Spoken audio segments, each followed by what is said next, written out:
Yes, I'm about the Badwam TV, Badwam, and I will go so out and a brave do. Some day I will can sim and some member Masaraka here and come and say Jomano Choy, a proud producer and no pay now, over Shefi Hanuma, osmosis, and no this cabina, osmosis score over 2.5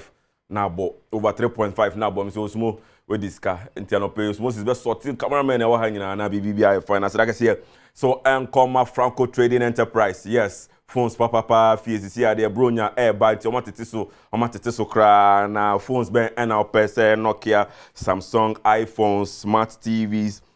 ranging from 32 to 55 inches and our phones no tabletop fridges nyina on say students so be go school nti so munya fridges na mo de call na boys no mo sisu na sika no enche dance no nya tabletop we si ofiu na baby girls ba chile no apebia man na baby akoso sans na almost sans of Franco air conditions and also range from 1.5 HP equal 2.0 HP na sanso ewo 2.5 HP Franco Trading here dey mo ensem bebre ebesabro sans na I don't have so me do mo ensem ebebro na almost ejumeko ba ko maso masene na no pay na me fa go kensem ensem embrom din Adenyameba Bernard Padibotri NCAC for the Europa Champions League yes and no anenye fidi agrokra na FC Barcelona and now omote na Dortmund ahye omoshe na Dortmund ahye na Korea se no na FC Barcelona akọ Dortmund fi akọbọ na kamien sama Dortmund etimu mienu sans na Juventus eche Manchester City ebo na kamien no ma City intimate madabraka isi Pep Guardiola and in the branch no mo form bossa sans na Arsenal hey the Gunners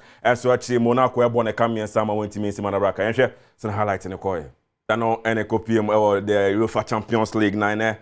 the Europa Cup so so na Manchester United everyone na they call Victoria Pleasant normally a copy so na FC Porto and Midland so Edinburgh so na ohwehwemu na so Tottenham and so any regions Edinburgh so na the Conference League hona yanom so Chelsea ane Astana Edinburgh Premier so nti ane okwa na wakọ no ahwe yi na bibia akọ so aseda kese enko ema idol heba yes mbema no edro ba kwa mekanfo edema golden heba mixture an edro mbema edro sanso malaria drone se mbema na nantem nti omo tra bontia ma tonton no wiom na omo afede omo ayemre edro ba kwa mekanfo edema oyo ba so ye bema golden heba mixture se hu titim se o blood we be of that golden herbal mixture na make for sans na boatima herbal mixture enso usisi aya we ya edroba kwa make for de ama no omo kanshi almost aso takra de koforia ene nkokọ ne odan nyina o hwo mo chiri kwan obenya bi ewo sans na Franco Trading Enterprise so na mdi kankan no de ma ben na opel ko ho no ma bronya ubenya ni nyina wo minti no de frame ewo 0246422338 na ene wendi nkomo na bibia nkoso yan da so ewa ma no nse na okọ FIFA so yeah and on the betu just say see the 2030 FIFA World Cup no omanya ebetimi ajesini stress so Portugal Spain after Morocco munya be bare ban ho na country kese odiasini stress so Saudi Arabia into Morocco Ghana manase Africa ya reba kwa mu be pata ho na se bibia koso we na Gianni Infantino FIFA president and so den sema to just tournament ya de be kra be hwe yi pa and a copy of Saudi Arabia 2034. Ebedu ona me say me ba wo be something years. Na cameraman e wa there. Omo small boys in Tina say ba ku bi na wa person wo by then. Inti no so hwe mu 10 years later or say obe ware na so ware. Brendan Krabia never change. Spain, Portugal and Morocco omo na 2030 FIFA World Cup no mo GC omo stress so now Saudi Arabia 2034. Once na FIFA planning in Yaman 2034 e hu de obe host World Cup. Inti no wo hye Nyama na wa hye ni ye mfiama no ne yeme pim wo man kan na yenhwe sama ekoso ewo man kan na nyame adoma ne na wafu zombie mbana na 17 etodwa ewo man kan na etodwa ewo pram na Black Maidens jo man kan na ene ni Benin ene be prim so coach Edema the Black Maidens coach Adakwa dey atodwa say o ready here pa for this tournament. We've been come for about 1 month, 2 weeks so far, and preparation is going on very, very well. So we are very, very ready for the tournament. As of now, I don't know much about them, but we are coming to play the tournament. So as the tournament starts, we will know how everything plays.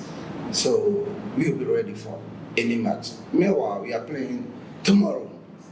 But without knowing them, we are going to perform well and take the 3 points. Yeah, definitely. Host and win, so there will be pressure on us. But the pressure will not be with the coaches and the players, but there will be pressure because we have to win the cup. So there will be small pressure on us.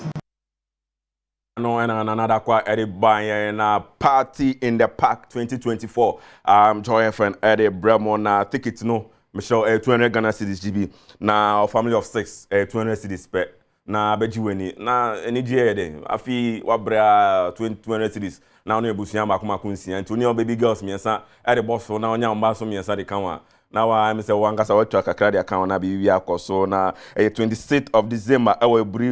botanical gardens 10 a.m. and sharp na bibi akoso nti no di meko so yase na fried talk cooking oil so na DBS roofing sheet and so yase na party in the park yes and ya de bro na young day ni fa chekumase Asante Kotoko obekai Kwame Poku abranti na osiakan edema kumase Asante Kotoko half season and or 2 kwan or question the Shebremo Algeria na Wasaba Park ama isia was signed 2.5 years contract Edema Kumasi Asante Kotoko na head coach Edema Kumasi Asante Kotoko Dr. Prosper na Theogum Edia Tuja say Abranti ba wabayi pa. Yeah, he's a fine striker, fine player. I like his level of professionalism. He's been talking to me about the way we train here, how happy he is about the way we train, like it's up to standard. And he's happy he's back to the club to also contribute his quota. We know he has the eye for goal, and that's the reason why we are bringing him on board to come and score. Either he's scoring or he's assisting other teammates to also score. So we only have to support him emotionally, we have to support him psychologically, let him believe that he's a good quality player. That is why we brought him on board. We need to give him all the necessary physical and psychosocial support that we need to give to him to be able to live up to expectations. So he's a good player, and as a coach, I'm happy that he's back to the club.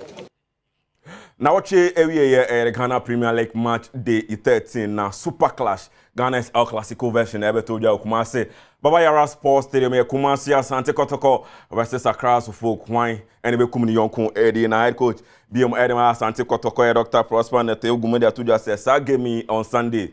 Mugamu. Yeah, it's all about tactics, and then I can't declare or disclose what we want to do because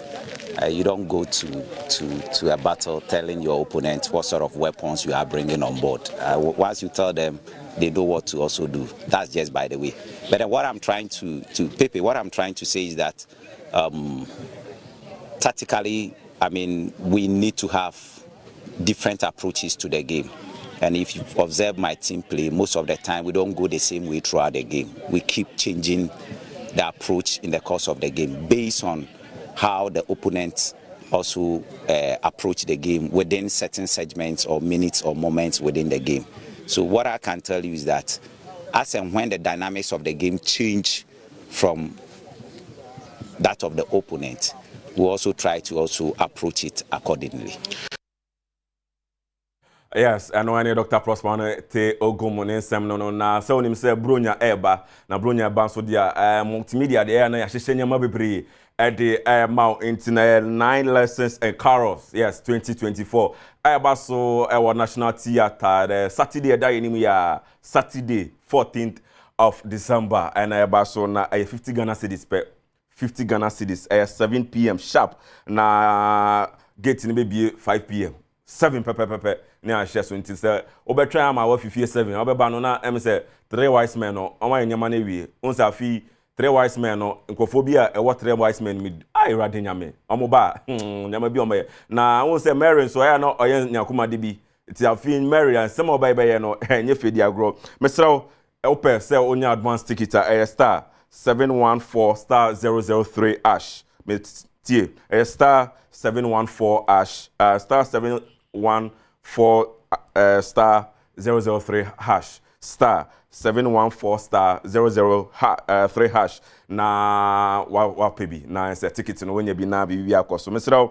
on say yes adwumadi enye say oba na obehwe sa keke da bi also ogiti weni kakra ntino ye de eno baroni ewurade nyame aba weni nyum to so oye ne nyama bi kakra na odane ne ho a ewurade na boys say hey ntino eno baroni eba sans na Bethel Revival Choir and so eba sans na Evergreen Mary and so eba sans na Press Music and so abedumeko ma so yasne City Black Tonic sans na Franco Trading Enterprise sans na 3P Garlic Mixture Choir Mixture Bigo Agromoti so aso yasne sans na Adom City Real Estate and so aso yasne DBS Industries yes almost so yasne na Alhaji Herbal Clinic and so aso yasne na Medima for Herbal Hospital almost so yasne say Sajumedi mesho 50 Ghana cedis per bra na oni ebusuafo emesre na afimu nyina dodoa ebire dodoa ni ayeni abre ya bre ntine wose yakwaji yeni ntine we 50 Ghana cedis per na waba oba behumi oba behu ampedu ampedu be kan Bible afi de eden ampedu be kan Bible na Bible no se ampedu so osofo ntine o kan Bible na bibi akoso ntino yes eno asadaka se biom enkoma Franco Trading Enterprise and na Ideal Herbal and a family in the park yes and Samsung 9 lessons and carols yes and no memory in the year misro and tenefi for busiam for bra o de onya 300 cedis a oba e be ma na woni nkofo be 7 clear maybe answer multimedia o de ya na o de asem ha and me de a can see no ensem esi asada kese yankoma se Joma no cho me proud producer na no pay na asada kese biom and come executive fashion omo dress me na no pay say me jana me honya fe na me fa bibia embro akodi mu sem de Adom TV me sorry so pe health tips to us so now we pe fancy door and so at the entertainment na to us me din atinya me ba Bernard Padibotre